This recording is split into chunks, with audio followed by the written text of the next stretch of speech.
Hey everybody, welcome back. It is now January 3rd, the third day of the publication of a fan's guide to umpiring.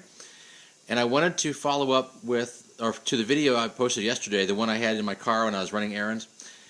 The question I posed was, how can an outfielder catch a ball that has been ruled as an infield fly? Here's the answer. Always remember that there are many times in baseball where it's not a matter of who or where the fielder is, but where the ball is. You'll find this in fair and foul and in the infield fly rule. So a batter pops a pop fly toward the shortstop, for instance, and it's a little bit behind the shortstop. He makes an effort to go get it, but instead the very speedy and quick left fielder comes in behind him, calls him off, and catches the ball just a few feet off the back of the dirt. Would that be considered an infield fly? Assuming all the other conditions are right for an infield fly rule, and I'll talk about that in a second, yes, it can be. Now, what are those conditions? The conditions are a couple of things. First of all, the batted ball has to be fair. A foul ball does not fall under the infield fly rule. It has to be a fair ball. Second condition is you have to have runners in certain positions. Runners are first and second, or first, second, and third, or else, in other words, bases loaded. If a solo runner on anywhere on the bases or no runners on, you cannot have the infield fly rule. It does not apply. A pop fly to the infield is simply a pop fly as it would be to any other part of the field. You have to have runner on first and second or first, second, and third. But again, to answer the question, how can an outfielder catch the infield fly? If he is close enough to the infield that in the umpire's judgment he has essentially become an infielder, then the outfielder can catch an infield fly.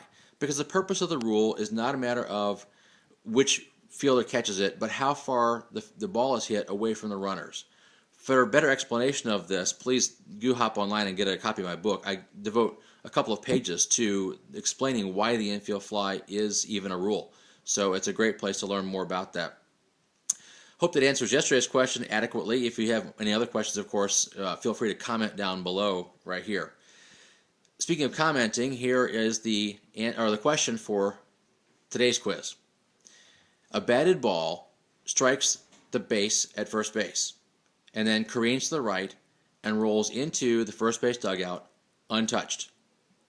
What's the call? Again, a batted ball strikes first base, careens to the right, and lands in the dugout untouched by any objects or players other than the ground. What is your call? I will have a new video tomorrow explaining the answer or answering the question for you. In the meantime, if you think you know what it is, please feel free to comment down below. And if you happen to know the rule and how it's worded, that would be fantastic as well. This one's a pretty simple one, so some of you may already know what it is. It's not a real complex answer. Also, if you wouldn't mind, hit the like button down below here, and I would love it, love it, love it if you would share this on your page or any pages you have on Facebook or anywhere else on social media. And of course, please hop on Amazon and get a copy of the book today. Thanks, and I'll see you again tomorrow.